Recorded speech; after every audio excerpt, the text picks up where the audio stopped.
Bien, amados hermanos, vamos a ir a Romanos capítulo 8 y vamos a leer los versículos del 29 al 30, pero yo creo que leamos desde el 28. Hace 8 días enseñamos sobre el capítulo 28.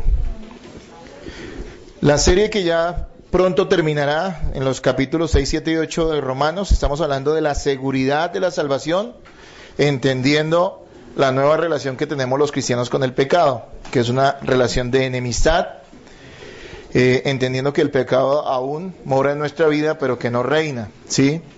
Eso ha sido motivo de desaliento de muchos cristianos a lo largo de la historia, porque nuestro deseo es vivir apartados del pecado y de la maldad, pero sabemos que nuestra humana debilidad, siendo aún personas revestidas de carne, el pecado aún morará en nuestra vida. Y toda la serie hemos hablado acerca de esto. Yo creo que ha sido maravillosa. El primero que se ha gozado estas enseñanzas he sido yo cada semana estudiando cada uno de estos pasajes bíblicos. Y hoy llegamos al corazón, pienso yo. Hoy es el corazón de esta serie de enseñanzas, de la seguridad de la salvación.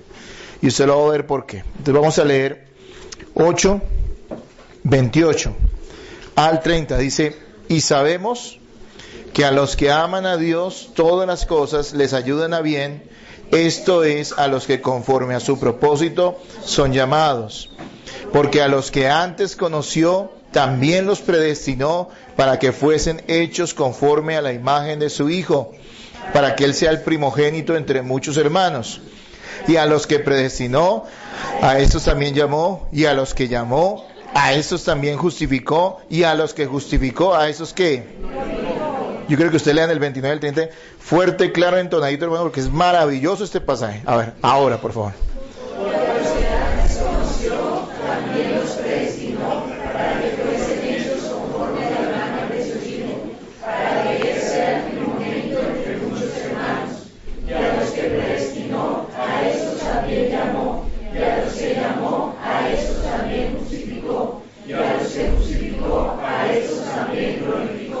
Amén, que el Señor nos dé gracia para explicar y para escuchar, amén, la palabra suya.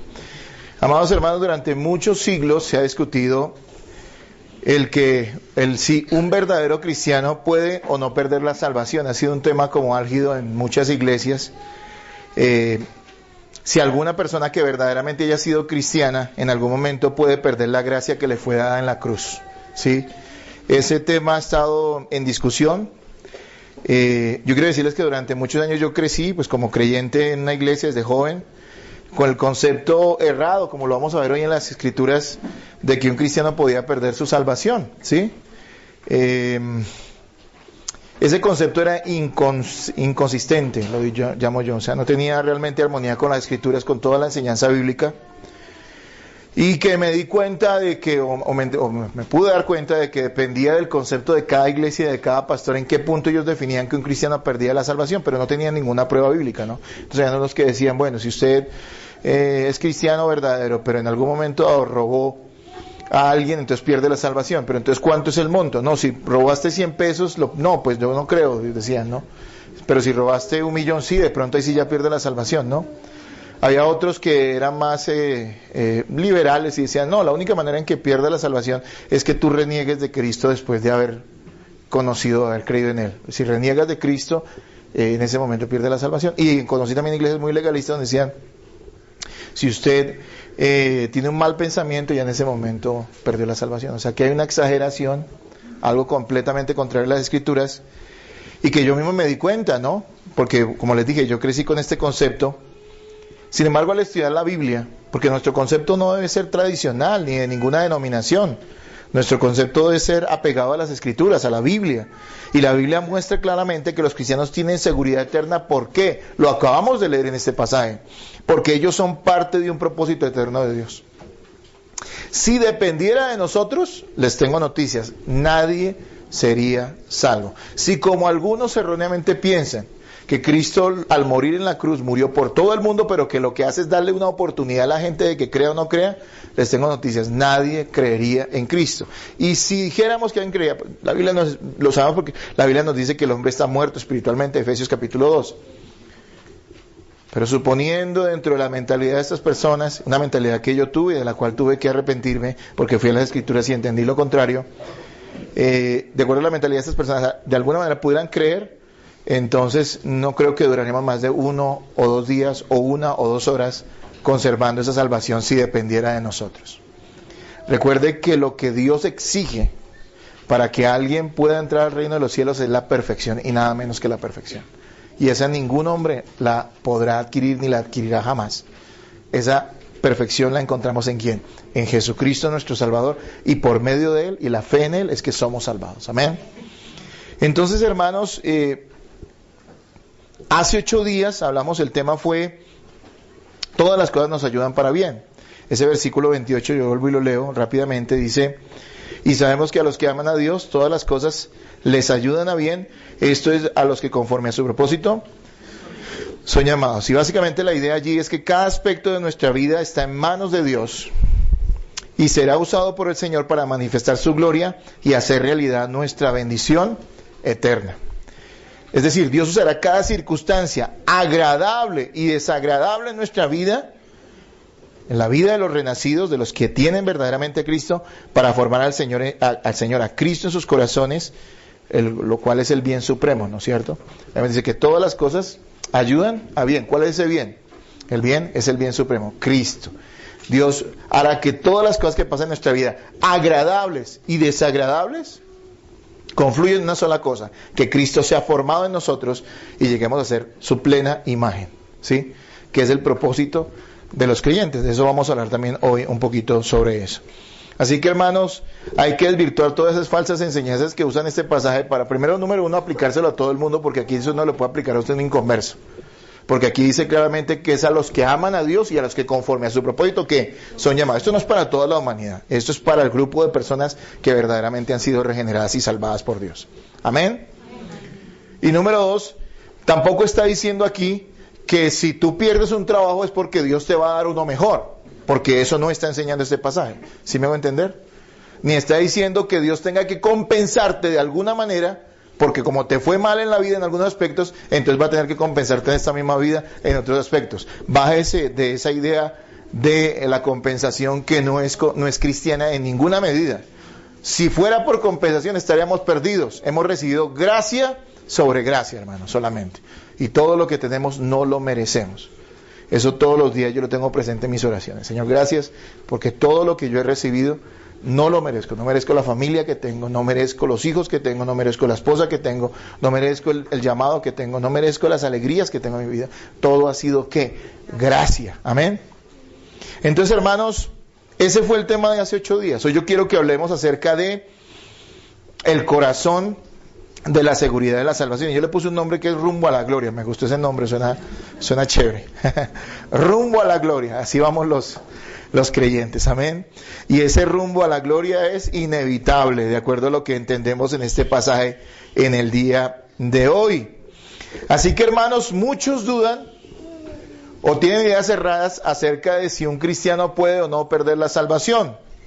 Bueno, hoy vamos a entenderlo de acuerdo a este pasaje y vamos a saber, porque de acuerdo a la Escritura entendemos y creemos que los verdaderos creyentes no pueden perderse, no pueden extraviarse definitivamente, no pueden vivir lejos de Dios, ¿sí?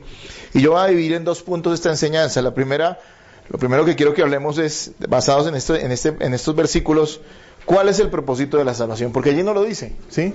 ¿Cuál es el propósito de la salvación? Para comprender la seguridad eterna, tenemos que comprender cuál es el propósito de la salvación. Y en segundo punto, hablaré acerca de cómo alcanzamos ese propósito. Entonces, número 1, vamos a hablar del propósito de la salvación, y basado en este mismo pasaje, vamos a hablar de cómo se llega a ese propósito de la salvación, ¿sí?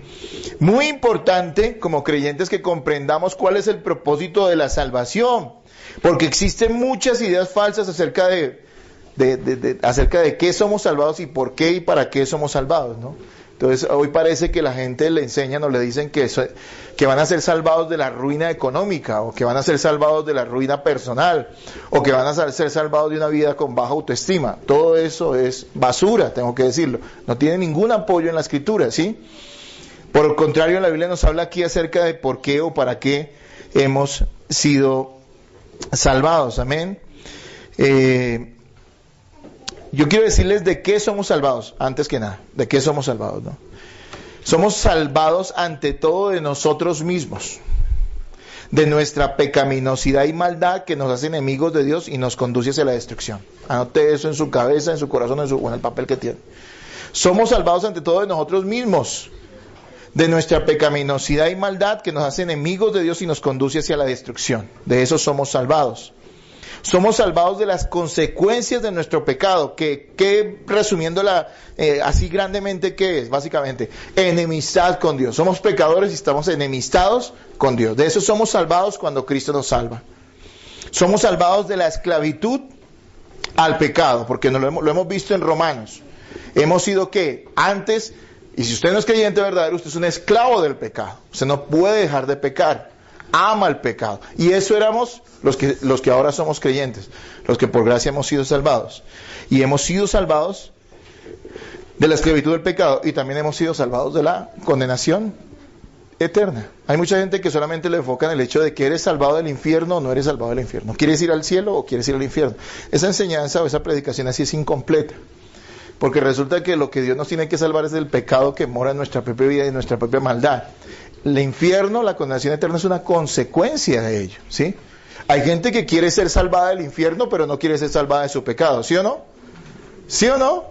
Yo creo que en parte se llena mucho de las iglesias hoy en día porque eso le están diciendo a la gente. Le están diciendo, tú quieres ser salvado del infierno, de la ruina en esta vida, de que fracases, entonces ven a Cristo. Pero no le están diciendo a la gente que tienen que ser salvados de su propio pecado, ser rescatados. Incluso se hace mucho énfasis en el diablo, ¿no? El diablo es real, es un enemigo real, claro que sí, pero no es nuestro mayor enemigo. De acuerdo a la Escritura, nuestro mayor enemigo somos nosotros mismos, hermanos. Porque nosotros mismos nos llevamos a ¿qué? O nos conducimos hacia ¿dónde? Hacia el infierno, hacia la condenación eterna. Así que, de acuerdo a este pasaje, versículo 29 dice, ya les dije de qué somos salvados, ahora veamos para qué somos salvados. Versículo 29 en su segunda parte dice, para que fuesen hechos conformes a la imagen de ¿quién? ¿No lo tiene, hermano? Tenga el texto abierto. Para que fuesen hechos conforme a la imagen de ¿quién? ¿Y quién es el Hijo del que está hablando aquí, hermanos? Jesucristo, ¿sí? Así que, número 1, fuimos salvados para que lleguemos a ser como Cristo. Eso lo hemos repetido muchas veces, pero siempre hay que recordarlo, tenerlo presente. ¿Cuál es nuestra meta? Tener casa, carro y beca, amor, salud, dinero y amor, dice por ahí una canción, ¿no? No, nuestra meta es ser y llegar a ser como ¿quién? Como Cristo. Esa es la realidad, ese es el propósito del cristiano. Y para llegar a ser como Cristo, usted puede llegar a ser como Cristo con plata o sin plata, también puede llegar a ser como Cristo. De hecho, creo que a veces sin plata es más fácil el camino, ¿no es cierto? Y para llegar a ser como Cristo podemos llegar con amor o sin amor en esta vida, ¿no es cierto? Casados o solteros, igual vamos a llegar a ser ¿qué? Hechos a la imagen de ¿qué? De Cristo, ¿sí me entienden? Así que, independientemente de todas las cosas que sucedan en nuestra vida, hay un propósito que Dios va a lograr en nosotros. ¿Y cómo es llegar a ser como Cristo? Aprenda esto hoy, por favor, no se distraiga. Seremos semejantes a Cristo en un sentido corporal, es algo que a veces no hemos caído en cuenta. Pero desde los versículos anteriores hablaba del gemir, ¿no? Del anhelo de nuestro corazón de experimentar esa redención completa. Y es ese día cuando nosotros seremos transformados, resucitados o raptados, ¿no? Cambiados en nuestra parte externa también.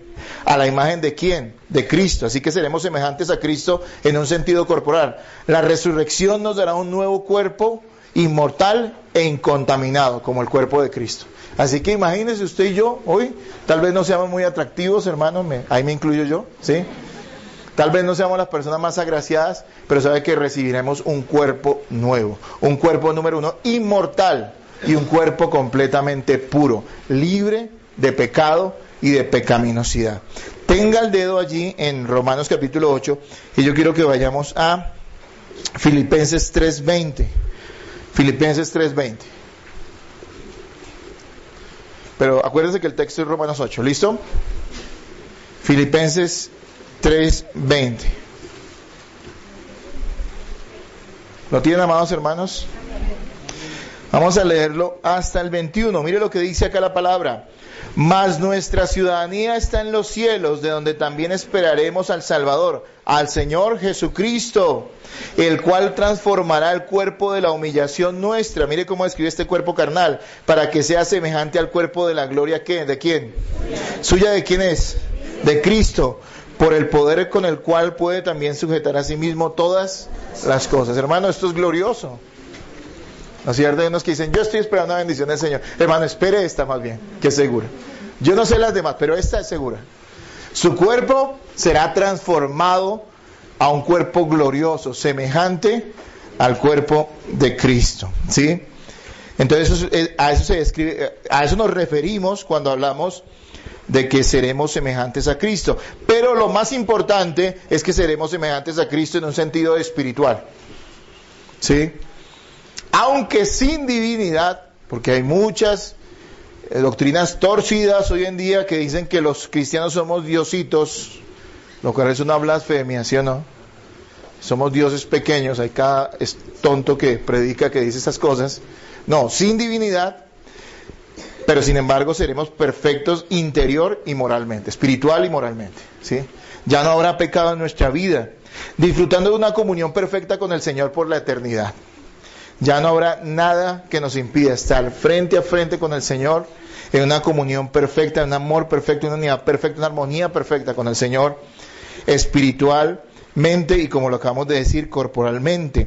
Hebreos 2:10 dice, porque convenía aquel por cuya causa son todas las cosas y por quien todas las cosas subsisten, que habiendo de llevar muchos hijos a la gloria, perfeccionase por aflicciones al autor de la salvación de ellos. Porque el que santifica y los que son santificados de uno son todos, por lo cual no se avergüenza de llamarlos, ¿qué? Hermanos. ¿A quién está llamando hermanos Cristo? A usted, si usted es creyente. Y dice que Él es el que santifica, amén. Entonces siempre vemos la parte como nuestra, ¿no? Es que no logro santificarme, pero recuerde que ante todo el que santifica, ¿quién es? Cristo. Y que no es una cuestión que esté ahí, a ver, este como que me salió defectuoso, como que no lo puedo santificar tanto. No, todos éramos defectuosos, todos estamos muertos, pero ahora Él es quien nos, ¿qué? Nos santifica, dice la palabra de Dios. Así que seremos, y pues somos salvados ¿para qué? Para que usted sea feliz, para que usted conquiste las naciones, para que usted pueda grabar un CD, para que usted pueda ser un predicador de multitudes. Para eso el Señor lo salvó, para que usted sea un gran empresario y tenga mucho dinero y pueda decirle a la gente, mire, Dios me bendijo, así que Dios los puede bendecir a ustedes. ¿Para eso el Señor lo va a salvar? No, nada de eso. Dice que nos salva para que lleguemos a ser como ¿quién? Hoy la gente de la prosperidad dice, usted tiene que lograr grandes metas. Hermano, esta es la más grande meta de todas. Para tener plata no necesita ser cristiano. Hay muchos ateos con billete. De hecho, los más grandes ateos, los más grandes billetudos, los más grandes millonarios son ¿qué? Ateos o paganos, ¿sí me entienden? Pero esto solamente lo puede lograr Cristo en aquellos que Él mismo ha salvado. Entonces, número 1, dice, para que fuésemos hechos conforme a la imagen de su Hijo. Para eso hemos sido salvados. Número 2, ¿para qué hemos sido salvados? Dice versículo 29, para que Él sea el primogénito entre muchos hermanos. Fuimos salvados para ser parte del pueblo sobre el cual Cristo reina. Cristo es glorificado en la salvación de cada uno de los pecadores arrepentidos, al ser puesto sobre todos ellos como Señor. La idea de Dios al salvarnos es formar de nosotros un pueblo, un solo pueblo en Cristo. Eso lo dice también la Escritura. Y sobre ese pueblo bendito, santo, ¿sí? Sobre la cual la sangre de Cristo, sobre el cual la sangre de Cristo ha sido derramada, que reúne a todos los creyentes verdaderos en Cristo, Él reine eternamente y seamos un pueblo bendecido por la eternidad. Así que Dios ha formado de nosotros una nación, un pueblo. Pedro lo describe, ¿no? Nación santa, pueblo adquirido por Dios, ¿no es cierto? Real sacerdocio, ¿sí?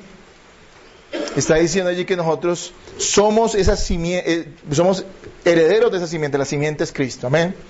Y que nosotros somos bendecidos en Él. Y Él va a reinar. Él es el primogénito entre muchos hermanos. Y cuando dice esto, se está refiriendo a que, de cierta manera, la palabra nos está igualando a Cristo. ¿En qué sentido? No en divinidad, pero sí en nuestra condición frente a Dios. Porque al estar en Cristo, Dios nos ve exactamente igual que ve a su Hijo.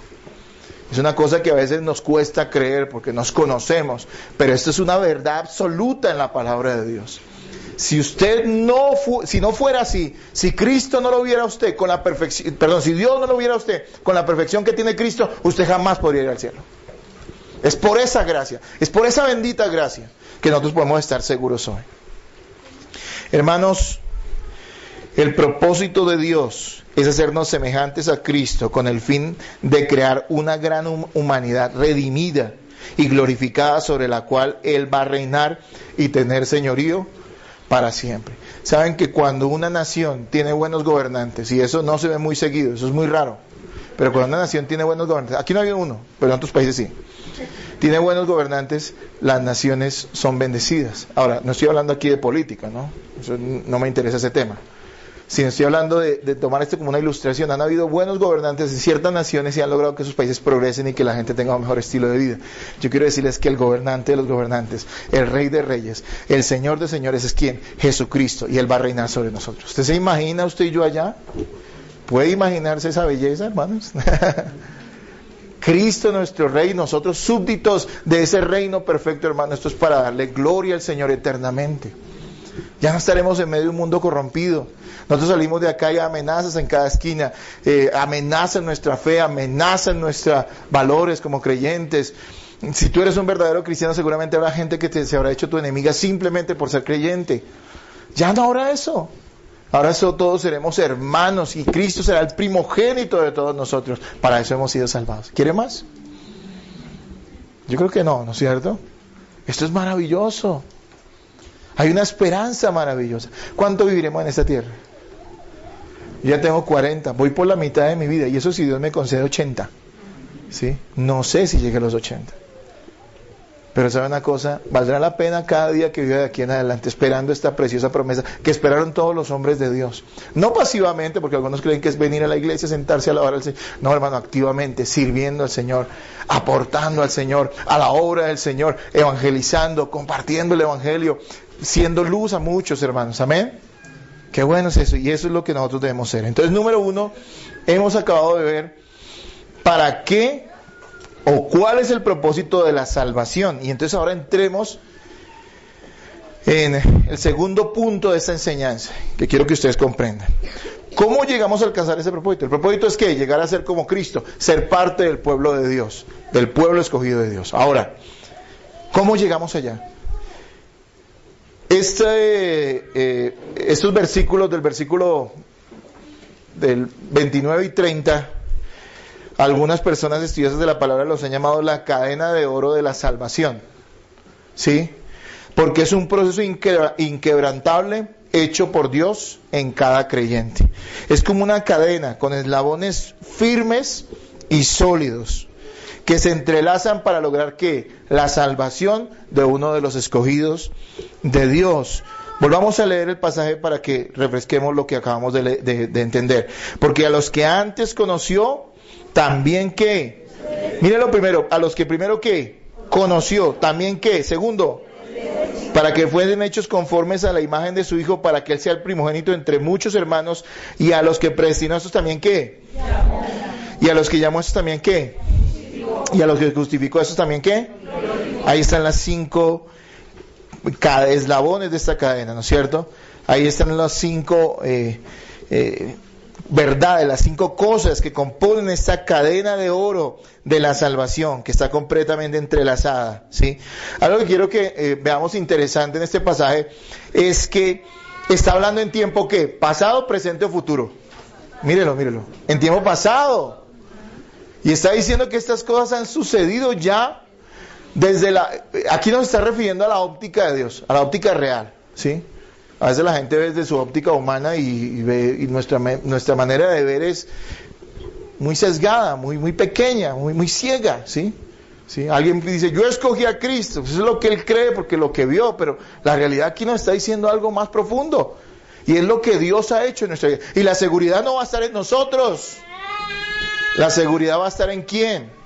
En que Dios haya hecho esa obra en nosotros. Cuando usted entienda esto, o entiende y cree, porque a veces no es fácil de entender, pero lo cree porque está en la Biblia. Cuando usted cree esto, Yo quiero decirle, hermano, que usted va a entender, si usted es un verdadero creyente, que inevitable e irremediablemente usted está condenado a la salvación. ¿Sí entiende? Usted irremediablemente está condenado a ser salvado por Dios. ¿Sí? Entonces habla en pasado, cosas como la glorificación, que para nosotros son futuras, ya Dios la ve en ¿qué? Alguien dijo que Dios vive en un eterno presente, ¿no? El tiempo es nuestro.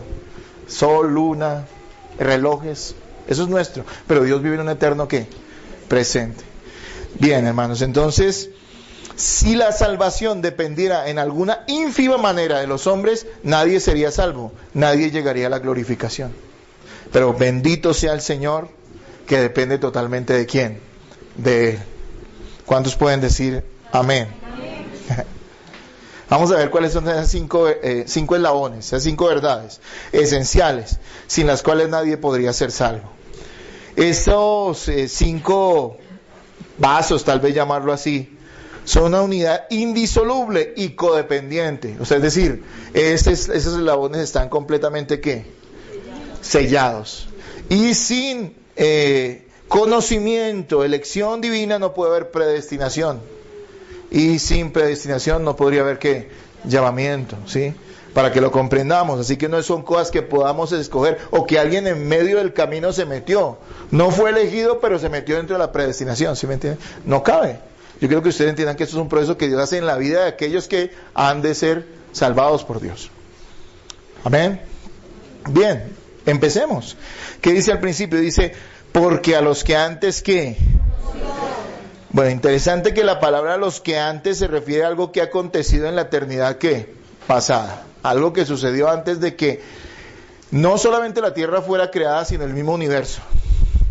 Mire, cuando usted estudia la palabra de Dios, hay cosas que a usted ni siquiera su imaginación alcanza a comprender lo que está diciendo.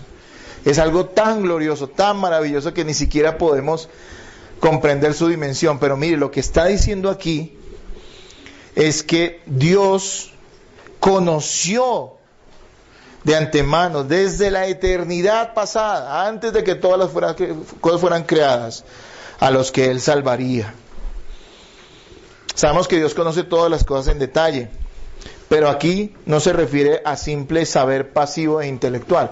Bueno, quiero aclarar esto prontamente. La mayoría de personas en la iglesia cristiana, por tratar de acomodar esta doctrina bíblica a su lógica humana, racional, lo que están diciendo aquí es que lo que está hablando es de un preconocimiento. Ciertamente está hablando de un preconocimiento, pero no como ellos lo conciben. El preconocimiento es decir, Dios en el pasado, en la eternidad pasada, miró hacia el futuro y vio quiénes creerían en Él libremente, sin que Él interviniera, porque creo que eso es lo que ellos dicen. Y de esa manera entonces Él los escogió. ¿Sí? Yo quiero decirle que eso es completamente contrario a lo que la palabra de Dios enseña. Completamente contrario. Miren, una de las cosas que debemos entender es que la palabra usada aquí para conocer, a los que conoció, es una palabra griega que es proginosko, se llama así, o es así, proginosko. Y esto se refiere a algo mucho más que saber algo por adelantado, es mucho más que saber algo por adelantado. Alude más bien a la idea de una intimidad especial y se emplea muchas veces en la Biblia para referirse a una relación de amor. ¿Sí? Así que esta palabra en el Nuevo Testamento en griego se relaciona mucho más con esa palabra en el Antiguo Testamento en hebreo de Adán conoció a su mujer, ¿sí? Lo cual no quiere decir que simplemente le dijo, hola, ¿cómo estás? Me presento, ¿sí? Sino que estaba refiriéndose a la unión íntima que Dios se la trajo.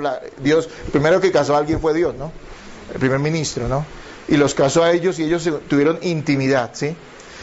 O sea que la palabra usada aquí se relaciona mucho más con esta palabra en el Antiguo Testamento que con el simple hecho de saber, de un conocimiento intelectual de parte de Dios, ¿sí? Hermanos, voy a leer algo que encontré en un comentario que me pareció interesante. El preconocimiento aquí mencionado se refiere a un activo deleite divino.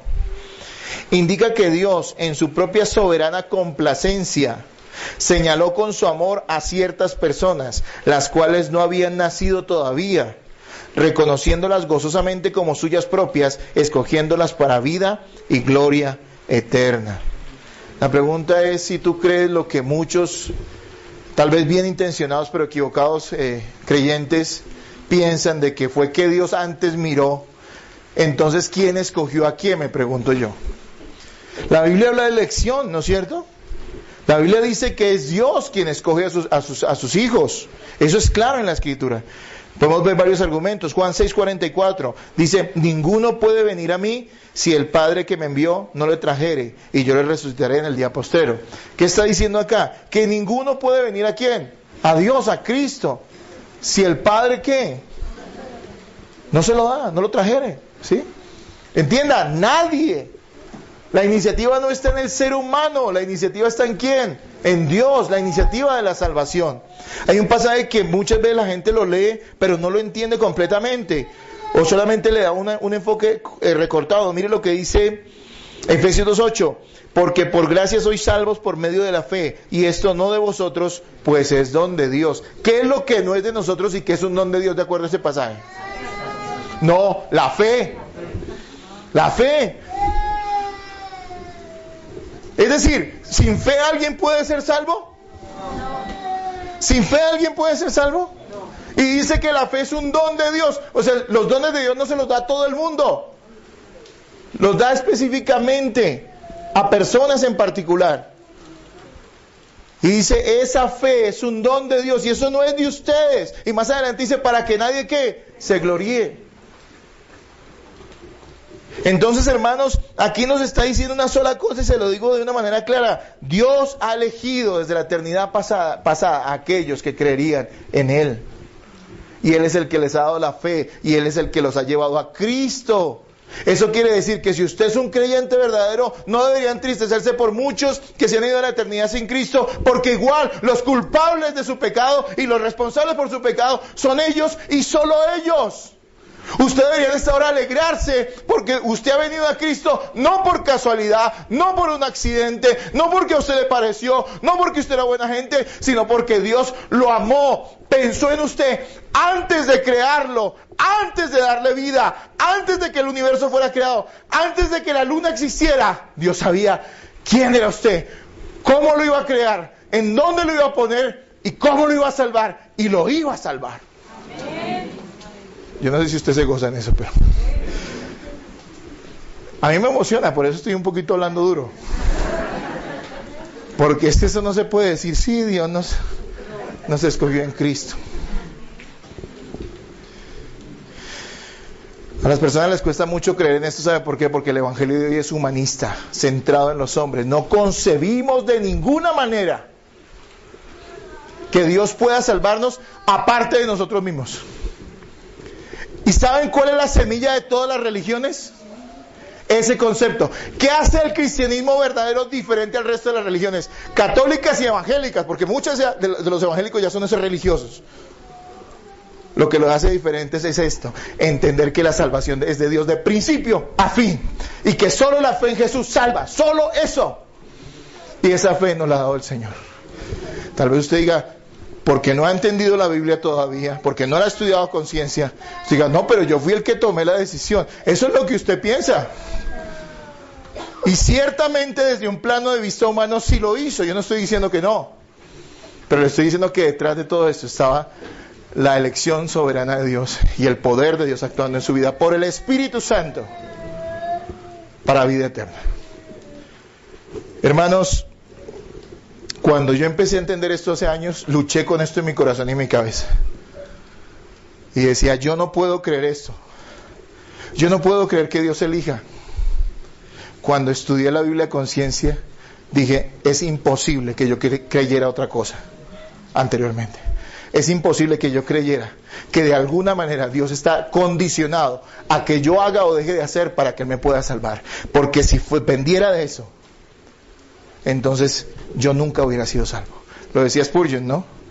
El gran predicador dijo, gracias a Dios me escogió antes de que yo naciera, porque si me escoge después de que yo naciera no me hubiera escogido. Y es la realidad. Hermanos amados, si tú tienes dudas sobre esto, te voy a decir una cosa: haz un estudio serio en la Biblia, solo en la Biblia, de quién es el hombre. Y es un estudio en la Biblia, solo en la Biblia, de quién es Dios. El sábado empezamos a estudiar quién es Dios, los atributos de Dios. Vengan el sábado, a las 4, para que usted aprenda, para que usted sepa. Usted puede llevar años en una iglesia y no saber nada de Dios. Yo era hasta pastor. Tenía el título de reverendo. No me lo dieron. Y sabe una cosa, cuando llego, ¿sabe qué hace el Señor a uno? Lo avergüenza. ¿Sabe cómo me avergüenza el Señor? Yendo a la Biblia. Y yo creí, pasé por 3 seminarios bíblicos, gasté una platica ahí. Y no me enseñaron nada en esos seminarios bíblicos, porque eran de doctrina raja esos seminarios. No enseñaban la Biblia, enseñaban cosas de hombres. Usaban la Biblia, la usaban. No la estudiamos. Y cuando llegué al conocimiento dije, oh, gloria a Dios. He sido elegido. He sido escogido por Dios.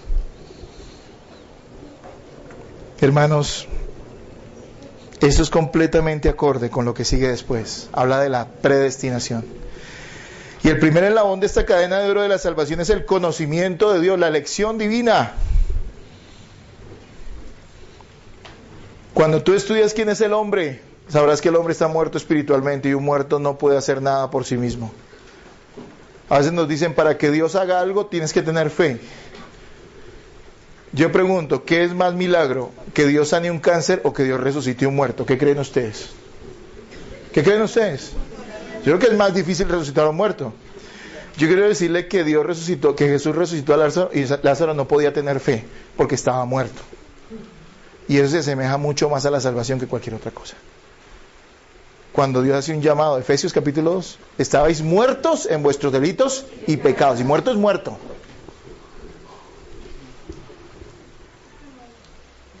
Estabais muertos. ¿Y qué hizo Cristo? Darte vida. ¿Qué hizo el Señor? Lázaro, ¿tienes fe? Repite conmigo. ¿Qué hizo el Señor? Dijo, Lázaro, ven fuera. ¿Y qué hizo Lázaro? Salió. Si usted es un cristiano, estaba podrido. ¿Y qué le dijo el Señor? Venga a la vida. Vive. ¿Se acuerdan los huesos secos del Antiguo Testamento? Jeremías, Ezequiel. Y los vio allí. Y empezó a subir vida. Y yo creo que eso también tipifica de alguna manera esta verdad de la salvación. Predestinación es la segunda labor de la cadena. ¿Cómo podemos ser predestinados si no hemos sido elegidos? ¿Qué es predestinar? Es determinar, es decir, establecer por anticipado no solo nuestro destino final, sino el proceso por el cual llegaríamos a él. Algunos dicen predestinación es claro, porque dice predestinar es antes conocer el destino de una persona. Bueno, ok, en parte es eso, pero es mucho más que eso, porque estudiando el lenguaje bíblico, aquí no solamente se está refiriendo a conocer un destino, sino está hablando de todo el proceso que lleva a esa persona allá. Y eso está muy relacionado completamente en el contexto de lo que leímos hace 8 días, 28. Todas las cosas ayudan a bien. ¿A quiénes? Se te murió alguien, te duele, estás enfermo, hay dolor, viene un momento de ruina económica. Hermano, todo eso lo va a usar Dios para conformar en ti ¿a quién? A Cristo. Ahora, yo no le estoy diciendo que usted se meta en esas cosas por voluntad propia, ¿no? Si dice, no, yo quiero formar a Cristo en mi vida, entonces ¿sabe qué? No trabajo más y voy a aguantar hambre con mi familia. No, eso es, la Biblia dice que tú eres peor que un incrédulo, porque eso no es algo que tú debes buscar, tú debes trabajar y esforzarte, amén. Pero lo que está diciendo es que cuando las circunstancias vienen, más allá de nuestro control, de nuestras manos, es porque Dios las está permitiendo, y yo diría aún más a eso, Dios las puso allí, Él determinó eso desde antes de la fundación del mundo, para que en eso nosotros seamos, ¿qué? Formados. Las cosas que nos suceden no son casualidad. ¿Usted cree eso? Bueno, si no lo cree, igual la Biblia dice que es así, ¿sí me entienden? Pero quiero que hoy lo pueda creer en su corazón. Nada puede suceder en nuestra vida que nos aparte de nuestro destino en Cristo.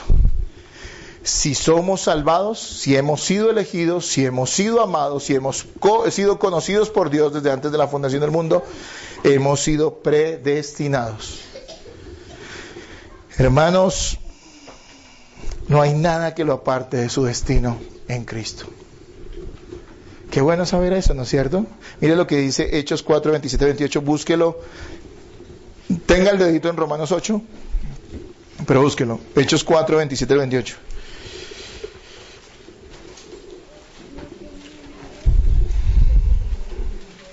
¿Lo tienen, hermanos? Miren estos misterios que a veces nosotros no comprendemos, pero que tenemos que creer. Dice Hechos 4, 27, 28. Porque verdaderamente se unieron en esta ciudad contra tu santo Hijo Jesús, a quien ungiste Herodes y Poncio Pilato, con los gentiles y el pueblo de Israel, para hacer cuanto tu mano y tu consejo habían antes determinado, predestinado, que sucediera. ¿Usted entiende lo que está diciendo acá? Está diciendo que Herodes y Pilato y los gentiles y los judíos mataron a Cristo. Y eso quiere decir que ellos son responsables de haber asesinado a un justo. Pero que todo eso sucedió, ¿por qué? Porque Dios lo había predestinado que sucediera así. Y usted dice, no lo entiendo. Yo tampoco. Pero es bíblico. Si usted va a hacer un estudio bíblico serio de la Biblia, van a haber muchas cosas que usted no entienda, pero que tiene que creer porque están en las Escrituras. ¿Sabe cuándo usted hace un estudio tonto de las Escrituras? Tonto cuando usted lo entiende todo. Cuando dice, no, pues es que aquí la sacamos por la tangente, entonces metamos esto. Eso es lo que hacen muchos evangélicos hoy en día. Tratan de acomodar a su lógica la Biblia. O sea, es decir, toman el texto de la Biblia y lo meten en su molde, cuando nosotros somos los que tenemos que amoldarnos a lo que la Biblia dice. No lo entienden, no importa. Está en la Escritura y recuerda que nosotros estamos hablando de misterios que para nosotros racionalmente puede que no sean comprensibles en este momento, pero que son tan ciertos como cierta es la palabra de Dios. Si alguien se va al infierno es porque él quiso irse al infierno y es culpable de sus pecados. Pero si alguien va al cielo, no fue porque quisiera irse al cielo, es porque Dios lo salvó. Dices, pero eso no concuerda con mi matemática. No, pero es verdad. Y por eso debemos agradar y alabar a Dios, adorar a Dios. Alguien dijo, si Dios fuera tan pequeño como para comprenderlo, no sería tan grande como para adorarlo. No sé si me hago entender. El Dios al que adoramos es un Dios que nos deja boquiabiertos al comprender su grandeza y su soberanía.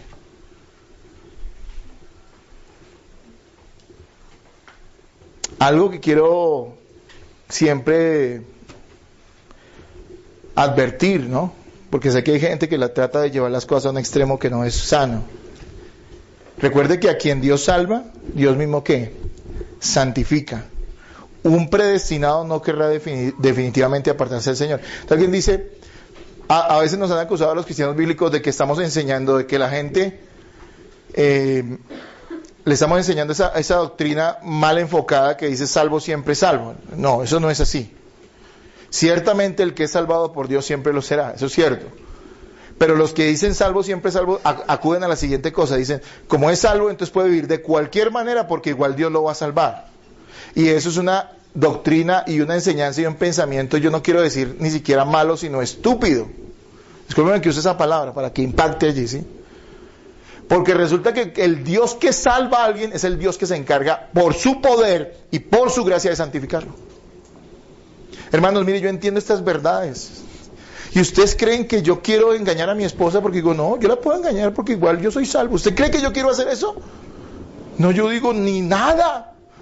Yo amo a Cristo, amo lo que Él me ha dado, soy responsable de eso, es cierto, no dependo de mis obras para ser salvado, pero en mi corazón está el deseo ardiente de obedecer a Dios. ¿Sí me hago entender? Quien se excusa en la gracia de Dios, quien se excusa en la soberanía de Dios para pecar, es un hijo de Satanás que nunca ha experimentado la salvación de Dios. ¿Queda claro? Así que predestinación no equivale a pecaminosidad. En esta iglesia, como en todas las iglesias bíblicas, estamos confiando no en la capacidad que como líderes tengamos para aterrorizarlo a usted para que ande bien, sino en el poder del Espíritu Santo para que lo santifique, si él lo ha salvado. Hermano, si usted no es salvo, yo aquí le puedo hacer las 10,000 tretas, sí. Las 10,000 métodos, los 10 pasos hacia una vida santificada, los 15 pasos para un noviazgo puro, los 20 pasos para administrar bien las finanzas en santidad. Le puedo hacer todo eso y usted no lo va a hacer porque en su corazón no hay nada. Pero cuando tú te paras con la palabra y le hablas a un escogido de Dios, a un salvado por Dios, eso, aunque en nuestro corazón todavía hay algo de rebeldía, cuaja en nuestra vida, llega, nos toca y nos hace arrepentirnos. Entonces dijimos, número 1, ¿cuál es el primer eslabón de la cadena de oro de la salvación? ¿Cuál? Elección. Número 2, Número 3 nos dice que es ¿qué? Llamamiento. Los que han sido amados y predestinados en algún momento de su vida son llamados a rendirse al Evangelio. Otra idea falsa que muchos ignorantemente difunden sobre aquellos que enseñamos la Biblia correctamente es que pensamos que si alguien ha sido elegido por Dios desde la eternidad significa que aunque esa persona toda la vida haya vivido sin Cristo, haya vivido alejada de Dios, sin conocer la palabra, igual va a ir al cielo porque como Dios la eligió.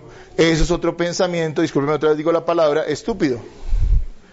Porque la Biblia dice que dentro de esa cadena donde Dios elige desde antes de la fundación del mundo, predestina el camino de esos salvados durante toda su vida hasta que lleguen a la gloria, ¿sí? Hay un momento en su existencia terrenal donde Dios les hace un llamado. Eso quiere decir que hay una conversión. Eso quiere decir que ellos responden positivamente con arrepentimiento y fe al Evangelio. ¿Me estoy haciendo entender, hermanos? Entonces no existe tal cosa como una persona, no, Dios lo eligió y ese nunca quiso ir a la iglesia, ese nunca quiso obedecer a Dios, ese por ahí no, creía en Dios pero así nomás, pero como era elegido, no, de ninguna manera. La Biblia dice claramente que los que han sido amados por Dios y predestinados por Dios son llamados también a rendirse al Evangelio y ese llamamiento es eficaz, no quiere decir que Dios los llamó y ellos dijeron no, porque resistieron el llamado de Dios. Si Dios los exigió desde antes de la fundación del mundo, ellos van a responder positivamente y con humildad y con arrepentimiento al llamado del Evangelio. Ahora, note algo que también quiero poner ahí entre paréntesis. Es posible que usted le haya predicado a alguien y esa persona haya rechazado tajantemente el Evangelio. Eso no significa que mañana, dentro de un año, dentro de 5, dentro de 10 lo acepte. Porque Dios, así como tiene una elección, también tiene un tiempo específico para que las personas respondan al llamado del Evangelio. Y usted y yo, ¿qué tenemos que hacer como cristianos? Analizar cuándo es que va a responder, echar fórmulas matemáticas, echar ojo. No, la Biblia dice, prediquen en todo tiempo. ¿Y a toda qué? Criatura. Le decía Pablo a Timoteo, predica a tiempo y fuera de tiempo. Así que en todo momento nosotros tenemos que responder predicar el Evangelio para que las personas respondan al llamado del Evangelio. La fe en Cristo, el arrepentimiento y la transformación espiritual son los pasos siguientes en el camino de la salvación hacia la gloria. Es Dios quien transforma el corazón para que los amados crean y acepten la verdad del Evangelio, rindiéndose a ¿quién? A Cristo. No existe tal cosa como un predestinado que muera sin haberse jamás arrepentido y creído en el Evangelio, o sea que jamás se haya convertido a Cristo. Entonces mire qué lindo es el Señor. Yo sé que yo fui elegido desde antes de la fundación del mundo porque eso me dice la Biblia. También sé que he sido predestinado, que cada cosa que ha sucedido en mi vida ha sido dentro del propósito y el plan de Dios para mí. Las cosas buenas y las cosas malas, porque el versículo 28 lo ratifica, que estudiamos hace 8 días. El propósito final mío es ser como Cristo. Y usted y yo, si usted es creyente y yo soy creyente verdadero, vamos a ser como Cristo. Y sé que un día martes del año 91, está en una iglesia, un predicador ecuatoriano. Yo lo identifico así, hay gente que dice que no identifica cuándo realmente tuve ese llamamiento. Yo creo que fue así, cuando un predicador ecuatoriano, que fue a la iglesia un martes en la noche, habíamos pocos, predicó el Evangelio, habló del endemoniado de Areno, pero nos explicó claramente el Evangelio. Ni siquiera se me olvidó, ya han pasado 25 años. Por eso digo que en ese momento, aunque yo llevaba tiempo yendo a la iglesia, en ese momento yo entendí que era un pecador y que necesitaba a Cristo y me rendía a Él. Él hizo eso en mi vida. Y en ese momento yo fui llamado a Cristo, aunque había sido elegido desde antes de la fundación del mundo. La gente hoy en día dice, ¿y usted cuándo llegó a Cristo? ¿Cuándo usted nació de nuevo? ¿Cuándo hubo una conversión en su vida? Bueno, yo entiendo que algunos no logran identificar un día puntual, pero saben un momento de su vida, una época de su vida donde sucedió. Y hay mucha gente que ni siquiera sabe eso. Dice, no, pastor, pues yo vine y he entendido que esto es como un mejoramiento personal, como que... No se ha entendido el Evangelio. Así que hay un llamamiento. Entonces, cadena de oro de la salvación, elección, predestinación y llamamiento. Y después nos habla de ¿qué? De la justificación. Ahí lo dice, ¿no? A ver, volvamos a leer el pasaje. Yo quiero que no se nos quede, porque a los que antes conoció, también los predestinó para que fuesen hechos conforme a la imagen de su Hijo, para que Él sea el primogénito entre muchos hermanos. Y a los que predestinó, a estos también ¿qué? Llamó. Y a los que llamó, a estos también ¿qué? Justificó. Dios mismo, por medio de Cristo, los perdona, los declara inocentes y les atribuye los méritos de Cristo por gracia a ellos. Miren lo que Dios hace en la justificación. Él te llama, Él te da un nuevo corazón. Tú tienes fe y te arrepientes porque Él te la da como un don. Amén. ¿Qué hace en ese momento el Señor? Te justifica. ¿Qué quiere decir? Que Él te perdona totalmente de tus pecados. ¿Porque tú te lo merecías? No, porque Cristo pagó por tus pecados en la cruz del Calvario. Y al tener fe en Él como fruto del don de Dios que te ha dado, entonces no solamente el que Cristo haya sido tu sustituto en la cruz, pagando por tus maldades, se te atribuye, sino también se te atribuye todas los méritos y la justicia y la vida justa que tuvo Cristo en sí durante su vida terrenal, te son atribuidos a ti en ese momento. O sea que no solamente eres perdonado, sino que la justificación implica que los méritos de Cristo están ahora a tu favor. Quiero que lo entendamos de manera, de pronto, una ilustración muy tonta. Una cosa es que usted deba 100 millones de pesos en el banco. Eso no se lo desea a nadie, ¿no es cierto? Usted ve 100 millones de pesos en el banco.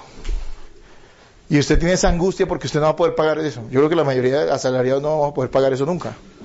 100 millones de pesos. 1.000 millones de pesos. Usted tiene esa deuda con el banco. Y usted sabe lo que es deberle a un banco, ¿no? Y algún día usted llega y esa cuenta ha sido saldada, está en ceros. ¿Usted se alegraría? Usted no brincaría de gozo, debo 1.000 millones de pesos y ahora me dicen que ya no los debo. Alguien pagó por mí. Yo creo que usted brincaría en una pata, hermano. Pero eso no fue lo que hizo Cristo solamente.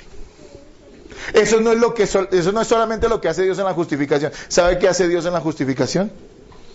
No solamente pone tu deuda en cero, sino le dicen a usted, Señor, su deuda fue cancelada, pero aparte de eso le consignaron 1.000 millones de pesos en el banco. ¿Qué pasaría con usted? Yo creo que le da un infarto, ¿no es cierto? Estamos hablando de términos tontos, porque esto no se puede medir en cantidades monetarias tontas. Algunos dudan de su salvación, pero recuerde que no solamente ha sido perdonado. Es que muchos tienen este concepto de una mala doctrina que nos enseñaron. Y es que sí, como que Cristo nos perdona hasta el día en que nos arrepentimos. Pero de en adelante nos toca a nosotros bandearnos. Y tratar de pecar poquito para que Dios nos perdone. Claro, entiéndame, yo no estoy diciendo que un cristiano peque deliberadamente. Nos lo ha enseñado 6, 7 y 8 de Romanos. Si no lo has escuchado, busque en internet y lo tenemos. Y lee y escúchelo. Y léalo en la Biblia. Está diciendo que toda la justicia de Cristo ha sido puesta en usted. ¿Usted entiende por qué es la seguridad por qué los cristianos estamos seguros en Cristo? ¿Por qué está asegurada nuestra salvación si nuestra fe es genuina en el Señor? Porque todos los méritos del Señor están sobre nuestra vida. Yo los veo a ustedes muy tranquilos. Pero le digo, vaya y estúdielo. Y vamos a tomar esto allá, porque ni yo tengo que reconocer, alcanzo a dimensionar lo que eso significa. Es decir, sí lo entiendo, pero como que todavía me cuesta creerlo. Tengo que ser honesto. Pero es una realidad absoluta en la cual nosotros tenemos que ir. Lo que leía o decía Edgar esta mañana, en la clase de la mortificación del pecado, para que veamos a cara descubierta, ¿no? Conociendo cada vez más a Cristo. Esto es conocer a Cristo. Cada vez que usted se mete en esas profundidades de entender que esa justificación está sobre usted, eso lo va a conducir no al pecado, sino a la santidad, hermano. A vivir rendido al Señor. Entonces estamos hablando de que a los que también llamó, ¿qué hizo el Señor? Los justificó. Romanos 1:17 dice, porque en el Evangelio la justicia de Dios se revela por fe y para fe, como está escrito, mas el justo por la fe vivirá. El que es justificado por Dios, el justo, el que Dios considera justo, no lo es por sus obras. No es porque ore 2 horas al día. No es porque ayune 3 días a la semana. No es porque sea un alma caritativa que nunca se ofenda con nadie. No es por eso. Es por la fe que ha tenido ¿en quién? En Cristo. Hermanos, que Dios nos dé gracia para comprenderlo y para vivirlo. Y el último eslabón de esta cadena dice allí que es la glorificación. Pero yo quiero, antes de pasar a la glorificación, recordarles algo. Dentro de la justificación, que es el proceso que Dios lleva, entonces les decía, elección en el pasado, predestinación también en el pasado para asegurarnos que lleguemos hasta el final. Y en todo este espacio de tiempo, Dios nos hace un llamamiento, nos justifica en ese mismo instante, y algo que está incluido ahí, pero pues obviamente no lo está citando la Biblia, es que dentro de la justificación, y yo lo veo de esa manera, está el hecho de que Dios durante todo este trayecto, hasta la glorificación que hace con nosotros, nos santifica. O sea que dentro de la justificación está la santificación, digámoslo de esa manera. O sea que no solamente han sido perdonados, los méritos de Cristo han sido puestos sobre nuestra vida o nos han sido otorgados, sino que eso se nota en el hecho de que hay un proceso, es un proceso. Por eso es que nosotros ahorita no estamos aquí con alas todavía.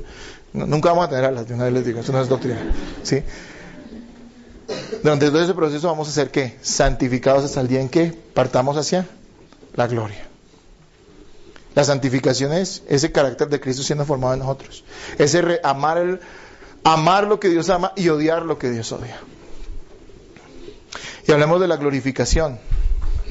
Los amados, elegidos, los predestinados, los llamados y los justificados también serán transformados para reflejar la gloria de Cristo. Y esto se conecta totalmente con lo que habíamos visto al comienzo de esta enseñanza, y es para qué somos salvados. ¿Cuál es el propósito de nuestra salvación? ¿Se acuerda que hablamos de que era para ser como Cristo y para ser parte del pueblo de Cristo? ¿Sí? Entonces todo esto se conecta con el hecho de que seremos glorificados. Entraremos a la eternidad participando de la gloria de Cristo, reflejando en nuestra existencia el amor y la perfección de Dios. Esta glorificación, redención absoluta de los salvados por gracia, es tan cierta y segura como el hecho de que se refiere a ella en tiempo pasado. Dice que los glorificó. Aunque desde nuestra perspectiva humana, eso es algo que sucederá en el futuro, porque todavía no hemos partido de este mundo. Delante de los ojos de Dios es tan cierta esa glorificación, esa herencia en los cielos, ese ser semejantes a Cristo, esa bendición eterna y perfecta para cada uno de nosotros, los que hemos creído en Cristo, que Él ya lo mira o lo plantea, o Pablo lo plantea como un hecho ya sucedido. Es algo que es así y punto. Mateo 13:43 dice: entonces los justos resplandecerán como el sol en el reino de su Padre. Y yo no sé cuánto implica esto que está hablando acá, ¿no? Pero imagínense cómo lo ilustra. Entonces es el Señor Jesús hablando aquí. Dice: entonces los justos resplandecerán como el sol en el reino de su Padre. Usted es consciente que si usted es un hijo de Dios, usted va a resplandecer como el sol. Y no creo que se refiera solamente al hecho de algo físico, que usted resplandezca, obnubile todo, no. Es algo mucho más profundo, que creo que incluso ni siquiera nosotros lo podríamos explicar hoy. También dice Romanos 8:18, eso lo estudiamos en las clases pasadas, en las enseñanzas pasadas: pues tengo por cierto que las aflicciones del tiempo presente no son comparables con la gloria venidera que en nosotros ha de manifestarse. Dice que esa gloria venidera, ¿dónde se manifestará? En nosotros. A veces pensamos que el cielo, que la gloria o la hermosura está en el cielo. Sí, entonces la gente tiene la idea en su mente folclórica de que el cielo, unas nubes, un mar de cristal, unas nubes de oro, yo no sé qué cosas, ¿sí? Pero la realidad es que dice que la gloria de Dios resplandecerá en ¿quiénes? En nosotros. Qué cosa tan grande, ¿no es cierto? ¿Usted se alcanza a imaginar eso? No me diga que sí, porque no. Pobre de aquellos que desprecian estas grandes verdades por 10 minutos de placer en una cama. Pobre de aquellos que desprecian esto por no ser capaces de morir a sí mismos y amar a su esposa o a su esposo como Cristo amó a la iglesia, o como la iglesia ama a Cristo. Pobres de aquellos que prefieran dedicarse a tontear, a vivir una vida vana y estúpida. Desprecian a Cristo mismo y desprecian toda esta herencia tan gloriosa. Hermanos, yo no sé qué más decirle o leerle para que usted entienda que los cristianos estamos seguros en Cristo. Ya no lo voy a hacer más. ¿Usted lo cree o no lo cree? Hermanos, esta glorificación es cierta. Y usted y yo nos veremos en esa gloria. Algo que leía en algún comentario interesante decía, recuerde que Dios no nos va a desprender de nuestro, ¿cómo decirlo? De nuestro individualismo, no en el sentido de individualismo, en un sentido malo, sino en nuestra personalidad. Es decir, usted no va a llegar al cielo y va a ser otra persona con otros pensamientos. Claro, sus pensamientos, su manera de ser y todo es pura, sin pecado. Pero usted sigue sabiendo que usted se llama, o que usted es, ¿quién es? Sin pecado. Eso quiere decir que allá nos vamos a reconocer. Y créame que como pastor yo espero algún día verlo usted en la gloria. ¿Cómo podemos vivir esta enseñanza ya para terminar? Hay una gran diferencia entre andar atemorizado y andar seguro por la vida frente a Dios. Temor es inconstante, seguridad es humilde.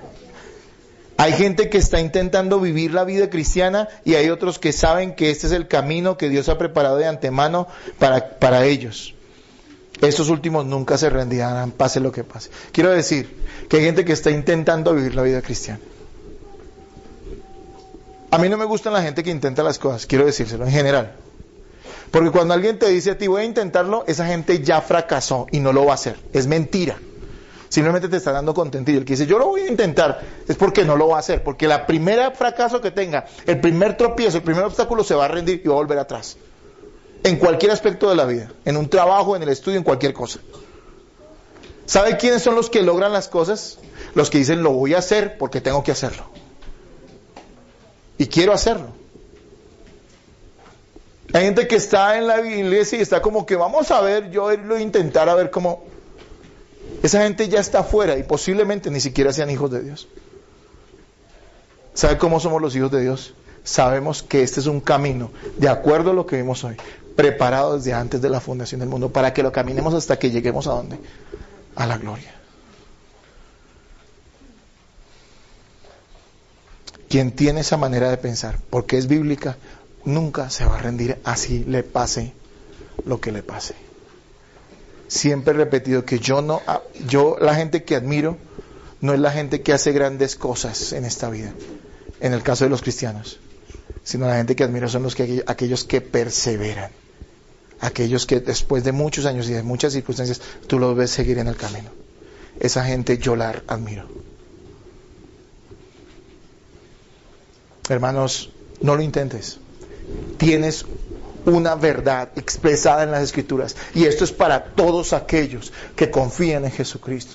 Yo se los dije hace 8 días, nuestro amor no es perfecto, no lo es hacia Dios, pero es real y ese amor está en tu corazón si tú has confiado verdaderamente en el Señor. Hermano, la vida tiene muchos altibajos. Ten presente que Dios está cumpliendo su propósito en ti y sé consecuente con ello. Dios está allí en todo momento. Pensamos y hablamos de que Dios estaba con alguien cuando tal vez nos imaginamos a Elías o pensamos en Elías retando a 400 profetas de Baal, burlándose de ellos porque fue lo que hizo. Y esto es algo que no es como en las películas, esto fue cierto. Descendió fuego del cielo, literal, y consumió el holocausto. Y hubo un gran avivamiento y mataron a todos estos profetas falsos. Y nos dice, Dios estuvo allí. Pues hermanos, Cristo estuvo allí cuando Esteban fue sacado afuera de la ciudad y fue apedreado cruelmente. ¿Saben que era morir apedreado? Es algo que uno no quiere ver. Es una muerte horrible. Pero allí estaba Cristo con él. Dice que él vio en los cielos, allí. Piensa en lo mismo para ti. Esto no es negociable, Dios va a estar contigo, pero no lo siento. Y aquí a ti, ¿quién te enseñó a sentir? Bájate ese pensamiento raro que nos metieron, de que es que a Dios hay que sentirlo. No, a Dios hay que creerle. Y finalizo, hermanos, diciéndoles también que recordemos que Cristo es la puerta. La pregunta, ¿tú has rendido tu vida por la fe a Él? ¿Él es tu Señor? Es necesario para que se cumplan todas estas verdades que hemos hablado hoy en tu vida. Pero es Dios quien elige, sí, pero Dios te está haciendo el llamado hoy. ¿Será hoy el día de tu llamado? ¿Será el día donde tú responderás afirmativamente al Evangelio? Y no estoy hablando solo con los que nos acompañan por primera o segunda vez, sino con tal vez algunos de ustedes que en este momento saben que tienen que hacerlo, porque tal vez no lo han hecho antes, verdaderamente. Hermanos amados, gloria a Cristo por ser nuestro Salvador. Cristo es un poderoso Salvador. Se lo voy a decir otra vez. Cristo es un poderoso Salvador. Gloria a Dios. Cierre sus ojos y dele gracias a ese Salvador. Señor, bendito eres. Bendito eres. Alabado seas, Señor. Gloria eterna, Señor, a ti. Que nuestros labios confiesen siempre tu grandeza por lo que has hecho, Señor. Cuando comprendemos esta verdad, Señor, ¿qué más podemos pedir, Señor? Si todo nos lo has dado, como dice tu palabra, juntamente con Cristo, Señor. Hemos sido salvados. No somos producto de la casualidad, somos, Señor, fruto de esa elección, de ese llamamiento eficaz, poderoso, eterno de parte tuya, mi Rey. Gracias.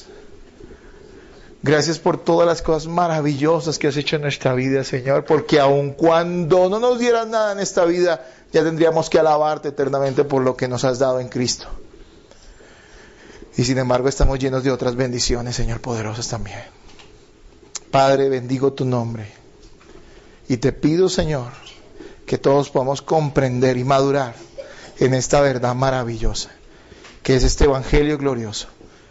Preparado, Señor, por ti, decretado por ti, Señor, desde antes de la fundación del universo, para la gloria tuya, Señor, y para la bendición nuestra, que hemos sido llamados a la verdad, y hemos respondido con fe al Evangelio. Gracias, Padre, por aquellos, Señor, que con humildad reconocen en este momento que están llenos de fallas y de pecado, pero que su fe en ti es real. Sé, Señor, que tú, así como les has justificado, los santificarás. Poderoso eres tú para hacerlo, Señor. Poderoso eres tú para hacerlo. Bendito eres, Padre. Hoy pido, Señor, que esta iglesia crezca en este conocimiento, en este gozo, en esta plenitud tuya, Señor. Te agradezco de todo corazón en esta mañana y bendigo tu poderoso y bendito nombre, Señor. Muchas